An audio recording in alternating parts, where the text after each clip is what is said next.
Hefur ekki afskipti af innri málefnum kirkjunnar en honum ber að styðja og styrkja hina íslensku þjóðkirkju eftir mætti og geri hann það ekki þá hann að mínum dómi að bregðast starfsskyldu sinni. Þannig að forseti geti ekki til dæmis komið úr ásatrúarsöfnuði? Það trúfrelsi í landinu vissulega og forseta ber að sýna umburðarlyndi í trúmálum, það þarf enginn að efast, en hann hefur þessa sérstöku stöðu að vera æðsti maður þjóðkirkjunnar og honum ber að starfa sem slíkur.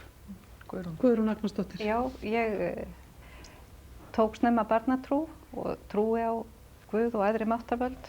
Ég fekk kristilegt uppeldi, í þjóðkirkjunni. Ég held að okkar þjóðfélag sé að verulegu leyti og mun fleiri þættir þess en okkur grunar byggðir upp á kristinni siðfræði.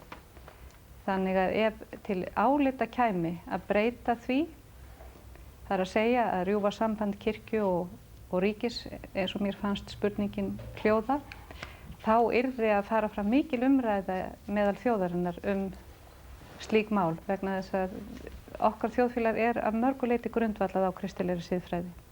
Og þér finnst þá sem þetta forsetinn eigi að vera í þjóðkirkjunni?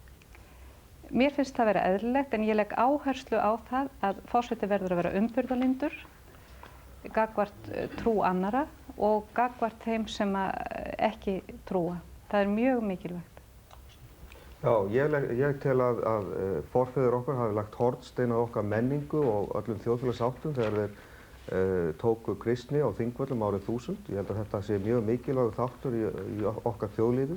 Ég sannkristinn maður, ég trúi á Krist og ég trúi á Guð og ég tel að forsetinn hafi miklu hlutverki að gegna núna næsta kjörtímabilið að finna sáttir innan kirkjunnar, að leiða saman hina ólíku trúarhópa þannig að þeir geti saminast innihald Guðs trúar sem kærleikurinn. Ég að tala það að við að boða frið á jörðu og við að boða með kærleika. Þannig að þetta alveg í samræmi við kristnitökuna. Ég tel að við að staðfesta kristnitökuna árið 2000, leiða hérna saman trúarleitu og allstaðar að úr heiminum.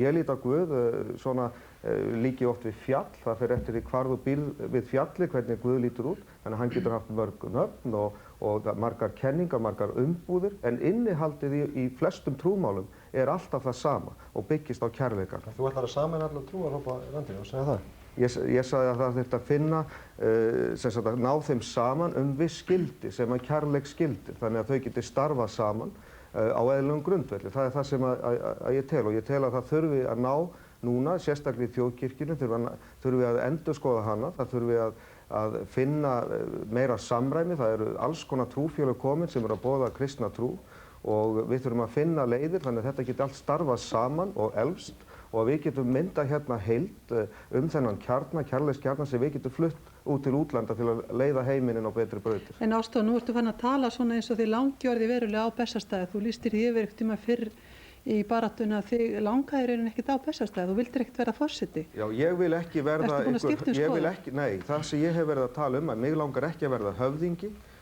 meðal jafningja og ég myndi ekki fara inn á Bessastaði sem slíkur höfðingi. Ég myndi vilja fara þær inn á, eins og ég er búin að vera að tala meðal launum fólksins í landinu.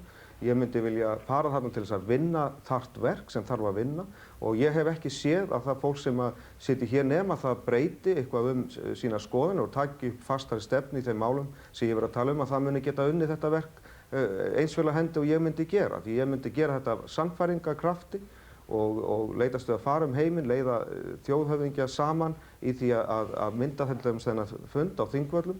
Þannig að ég myndi vaða eld og brennistein fyrir þjóðina til þess að vinna henni brautagengi allan heim. Ólafur Ragnar, ætlarðu að taka sæti á þingi ef að þú nærð ekki kjöri? Það nú þannig að ég hef ekki velt í raun og veru fyrir mér framhald ævi minnar eftir þessar kosningar. Það var satt að segja nægilega stór ákvörðun fyrir mig og okkur í fjölskyldunni að halda í þessa för og ég hef ekki leitt í raun og veru hugan að því. En þú hefur ekki sagt má að ég þér ekki aðeins fá að þingmennsku? svara spurningunni? Er það ekki rétt? Þú hefur ekki sagt að þér þingmennsku? Nei, já, sjálfsögðu hef ég ekki gert það. Það þarf ekki að í leyfi núna? Já, sjálfsögðu ég það og eins og ég reikna með að Pétur sé frá Hæstarétti og Guðrún frá Háskólanum og Guðrún frá sínu starfi. Ég fór hins vegar í launalaust leyfi strax og ég tilkynnti ákvörðun mína og ég mun taka þeim úrslitum sem þessar kosningar fela í sér, hver svo sem þau verða af jafnaðargeði. ef að þjóðin felur mér þá ábyrgð að gegna embætti forseta Íslands, þá að sjálfsögðu felur það í sér ákveðnar breytingar. Ef hún velur einhvern annan, þá mun ég hugleiða sjálfur og við í fjölskyldunni hvernig okkar líf verður í framhaldinu. Og ég vona að þið bara skiljið það, Kristján, að við erum ekki neitt okkar hér að velta fyrir okkur, allavega geri ég það ekki þeirri framtíð sem verður. Það má vel vera að ég setjist inn á þing, það má líka vel vera að ég geri það ekki. Fyrirgefðu, þið hinn sem að gegnið opinberum embættum, eru þið líka í launalausu leyfi? Já, ég er í launalausu leyfi frá En datt mínum þér störfum ekkert í hug, Pétur Hafstein, Hæstarétti. að segja af þér Hæstaréttar dómara starfinu á meðan þú færi í þessa baráttu? Það er ekki hægt að gera það tímabundið. Ég er í launalausu leyfi. Hæstaréttardómarar eru ekki kjörgengir til Alþingis en þeir eru hins vegar kjörgengir til embættis forseta Íslands og þess vegna fannst mér það, og mér finnst það eðlilegt að þeir eigi að hafa tækifæri til þess að taka þátt í kosningum það embætti. Ég er í launalausu leyfi eins og ég sagði og á því leikur engin vafi að nái ég ekki kjöri þá tek ég 9 sæti í Hæstarétti. En verður það ekkert erfitt fyrir þig að koma þar inn aftur og taka hlutlaust á málum og á sama grundvelli bæði málum samherjaðina og andstæðinga? Ég hef öðlast dýrmæta reynslu sem ég efa ekki að muni nýtast mér í dómstörfum í framtíðinni ef til þess kemur. Ég mun að sjálfsögðu líta á hvert mál þannig að ef einhver minnsti vafi leikur á það að ég fái litið óhlutdrægt á málavöxtu, þá mun ég víkja sæti, því geta allir treyst. En erum við þá ekki að tala auka fjárútlát fyrir ríkið ef það þyrfti að koma til þess oft? Já, það er ógjörningur að segja. Þetta kemur nú oft fyrir dómara af ýmsum ástæðum og það verður bara að taka því. Aðeins annað mál. Mér finnst að fólki í landinu hafa haft mjög óljósar hugmyndir forseta Íslands og hans starfsvettvang. Finnst ykkur að þurfa að skilgreina vald forseta betur og jafnvel auka vald forseta? Ólafur? Ég held að vald forseta sé nokkuð vel skilgreint í íslenskri stjórnskipan en vegna þess að forsetakosningar hafa farið sjaldan fram, þetta er aðeins í 4. sinn á rúmum 50 árum sem kosningar fara fram með þeim hætti sem þær gera nú, þá hefur kannski verið minni umræða í þjóðfélaginu þetta vald. Þar tel ég vera einna mikilvægast að forsetinn hefur samkvæmt stjórnarskránni rétt til þess að vísa málum til þjóðarinnar ef hann telur þau vera af því tagi að þjóðin sem að mínu dómi er tvímælalaust handhafi fullveldisins í okkar stjórnskipan eigi að fá að dæma framtíð þeirra mála. Og við höfum nú ekki rætt það hér í kvöld. En auðvitað hefur í umræðinu að undanförnu komið fram nokkuð mismunandi áherslur og sjónarmið varðandi málskotsrétt forsetans og hvers eðlis hann sé og hvað felist í því að forsetinn sé þjóðkjörinn.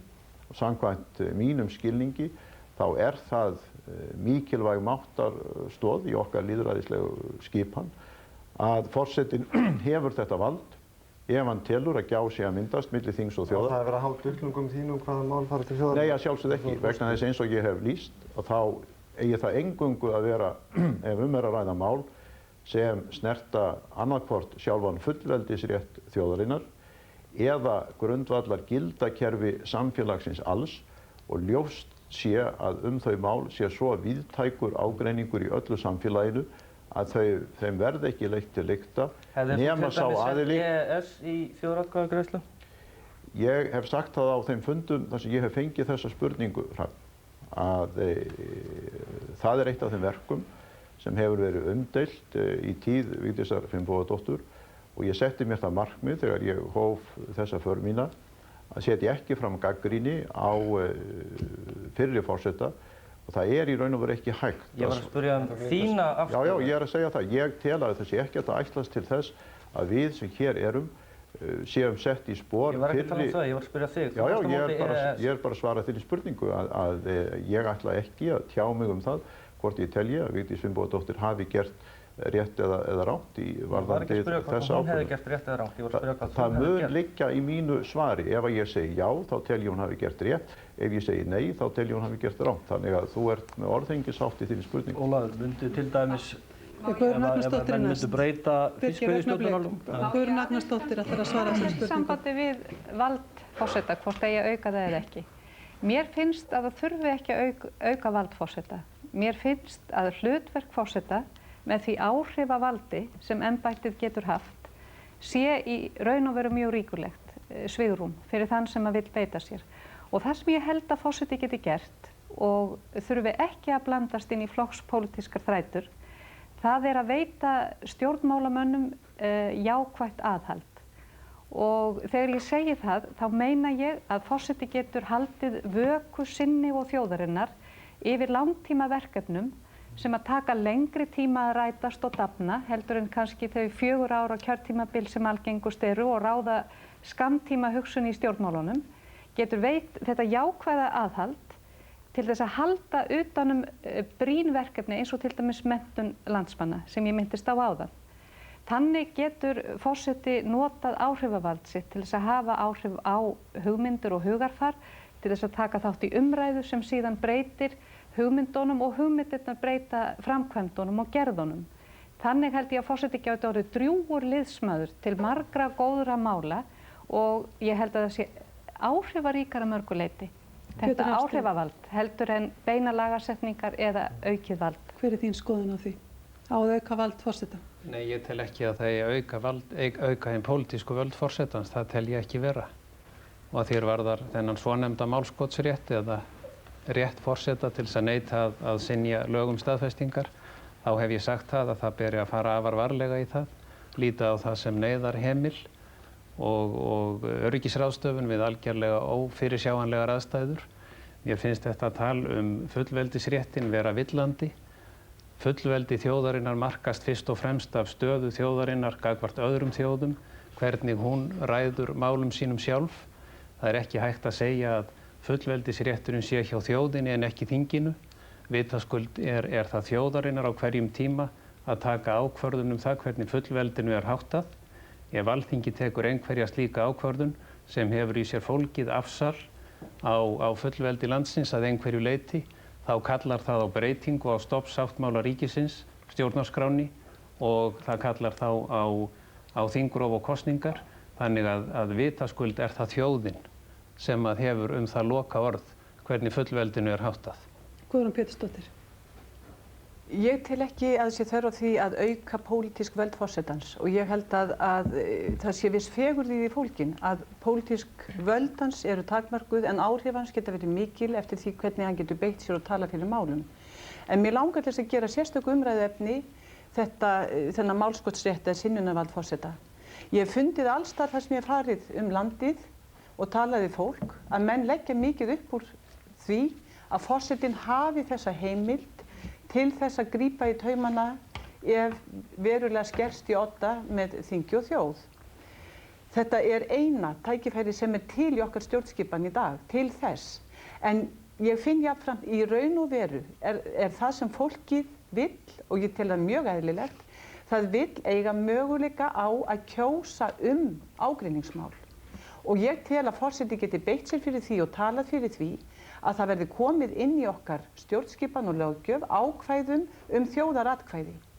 Í dag kjósum við nánast bara hundahald eða það hvort eigi að opna áfengisverslanir. Það eru engin fordæmi fyrir því að við höfum fengið stór mál til þjóðaratkvæðagreiðslu. Þetta tel ég að forseti geti reynt að hann getur beitt sér fyrir því að löggjöf okkar verði breytt að þessu leyti vegna þess að málskotsrétturinn þegar að forseti grípur í þennan neyðarhemil og stöðvar lögin, það er að segja með þeim hætti að þetta verður sett fyrir þjóðina, það verður haldin þjóðaratkvæðagreiðsla, þá ber að halda hana eins fljótt og auðið er og það eru kannski 2-3 vikur. Þetta er alls ekki nægur tími fyrir fólki í landinu til að fá þær upplýsingar sem það þarf að fá til þess að geta mynda sér skoðun á málinu.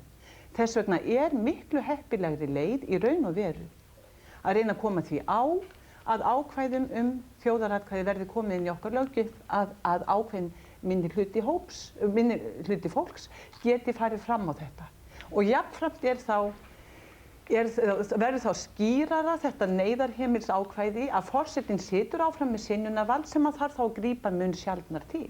Ástór Magnússon, hver er þín skoðun á þessu máli? Mér finnst það ógnvænlegt eins og hefur verið að koma fram eins og í fréttum í gær, þar sem er verið að tala það sé aðeins 3 menn í þjóðfélaginu sem ráði öllu meira háttar ákvörðunum í þjóðfélaginu. Og það er ógnvænlegt að hugsa til þess að forsetinn getur beitt þessu neitunarvaldi alveg eftir eigin geðþótta. Hann getur sem sagt hunsað tugþúsundir áskorana frá fólkinu í landinu og ekki gert þetta. Þannig að við erum algjörlega komin undir hans eigin geðþótta ákvörðunum. Og mér finnst að þurfa að endurskoða embættið og alla stjórnskipan í rauninni þannig að það sé tryggt, að gildi virt lýðræði í landinu. En má ekki einmitt segja að þeir sem að setja lögin, þetta eitthvað sem að við, þjóðin, fólkið í landinu hefur kosið yfir sig? Ertu að tala eins og í alþingiskosningum? Ég að tala þá sem að setja lögin. Já, þú ert að tala alþingismennina. Já, sko við kjósum flokka og oftast eru ríkisstjórnirnar, að mér sýnist, myndaðar úr samstarfi flokka. Þannig það mjög auðvelt. Þegar að menn svo komnir ríkisstjórn segja, já, hinn flokkurinn hann vildi ekki þetta mál svona eins og við vorum að tala í kosningabaráttunni. Og þannig deyja mál sem að flokkar að halda fram í kosningabaráttu, þau deyja dauða sínum þegar að þessi menn komnir ríkisstjórn. Dæmum þetta Framsóknarflokkurinn. Núna, hann í ríkisstjórn, hann í utanríkisráðuneytinu. Hann núna styður ekki lengur það að friðlýsa Ísland gegn kjarnorkuvopnum, til dæmis. Örstutt svar. Ef að þú kemst á Bessastaði, ætlar þú þá að vera að grípa í þennan neyðarheimil eins og Guðrún Pétursdóttir kallar hann sýnt og heilagt? Nei, ég skal segja hvað ég myndi gera. Eftir því sem ég veit best að þá leyfir stjórnarskráin forseta að flytja frumvörp á Alþingi. Ég myndi hreinlega leggja fram frumvarp á Alþingi með tillögum það hvernig neitunarvaldi forseta er hægt að nota. Ég myndi láta kanna það hvernig það væri best tryggt til að tryggja rétt fólksins í landinu. Guðrún Agnarsdóttir, þú ert örstutt. Mér langar að ítreka og undirstrika mikilvægi þess sem að ég minntist á í upphafi þessara kosningabaráttu, að það er mjög mikilvægt að styrkja lýðræðið með því að þjóðin fái leyfi til þess að greiða atkvæði mikilvæg mál og sá réttur sé varinn í lögum. Þannig að til dæmis 10. hluti þjóðarinnar eða ákveðin hlutfallstala fái leyfi til þess að greiða atkvæði mikilvæg mál og niðurstaðan geti ýmist verið ráðgefandi eða bindandi fyrir Alþingi.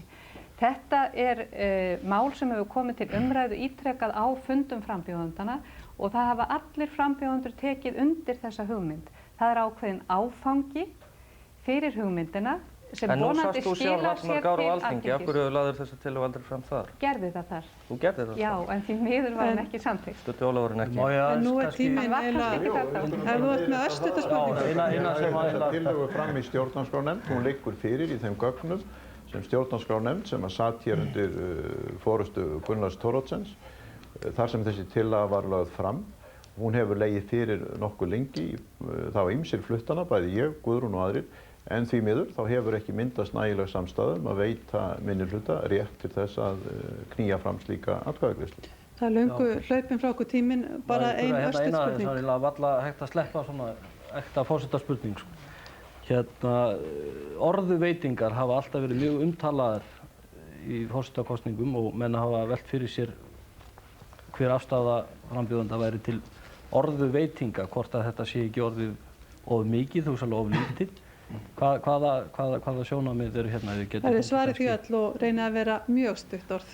Ég tel að vandamáli við orðuveitingar sé ekki veiting orðana heldur það að velja hverjir það eru sem hljóta þennan heiður. Það hef ég fundið alls þar á fundum mínum með fólki landið að það er í rauninni ekki ágreiningur það að það getur verið gott að eiga heiðursmerki til þess að sæma fólk. En menn spurja iðulega á fundum hvers vegna er verið að heiðra menn fyrir að vinna bara vinnuna sína. Ég myndi vilja, ef ég væri forseti, láta greina miklu nánar frá því hvers vegna hver og einn er heiðraður.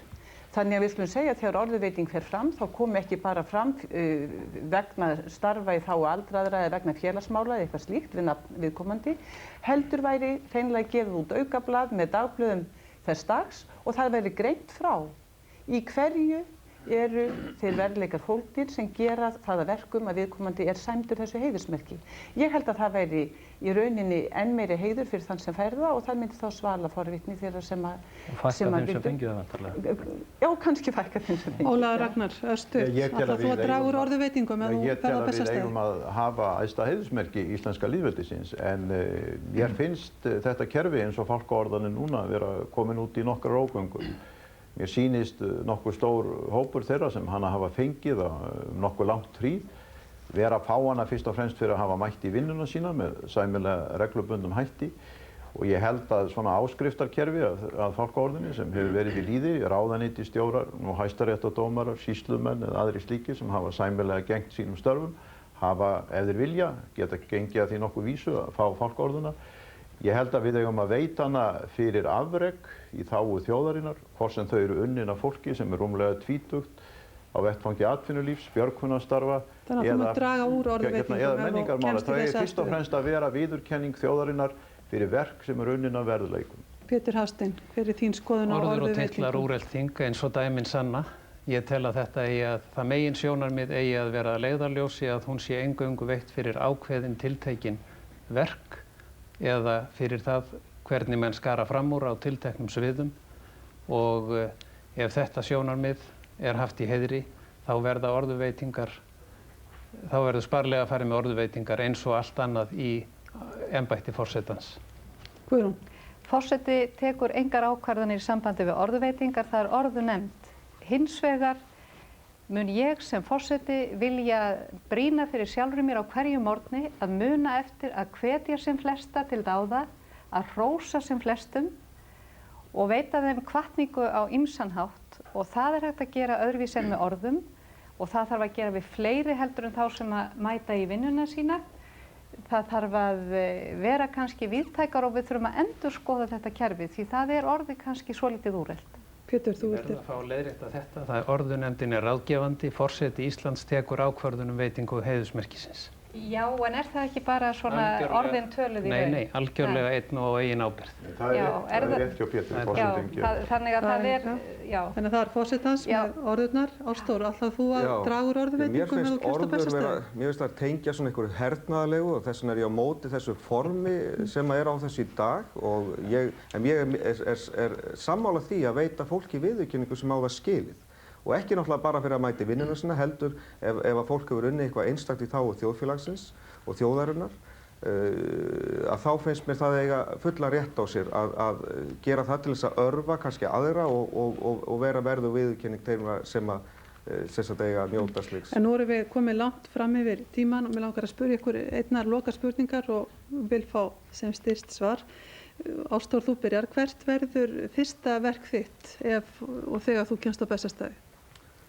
Já, fyrsta verkið held ég yrði að biðja Davíð Oddsson svarið við bréfinu sem ég skrifaði fyrir meira en 3 mánuði síðan kjarnorkuvopnin. Það verður mitt fyrsta verk. Guðrún Agnarsdóttir. Fyrsta verkið verður væntanlega að opna gluggann og hleypa sumrinu inn. Pétur Hafstein. Ég mun bara ganga að önnum embættisins eins og þær koma fyrir. Ólafur Ragnar. Já, fyrsta verk forsetans er að flytja þjóðinni boðskap sinn, hvernig hann sér embættið og hvað hann ætlar að gera og ég held að það geti enginn skilið sig frá því verki. Það er sannarlega fyrsta verk hvers þess sem verður valið. Guðrún Pétursdóttir. Ég segi með táknrænum hætti minni náttúrulega að opna útidyrnar á Bessastöðum, bæði í eiginlegri merkingu og óeiginlegri, þannig að auka sem best sambandið milli forsetans og fólksins í landinu. Það er einmitt það og þetta verða að vera loka orðin hér í kvöld og við gætum örgulega setið hérna til morguns en ég þakka ykkur fyrir komuna, dömur mínar og herrar, verið sæl.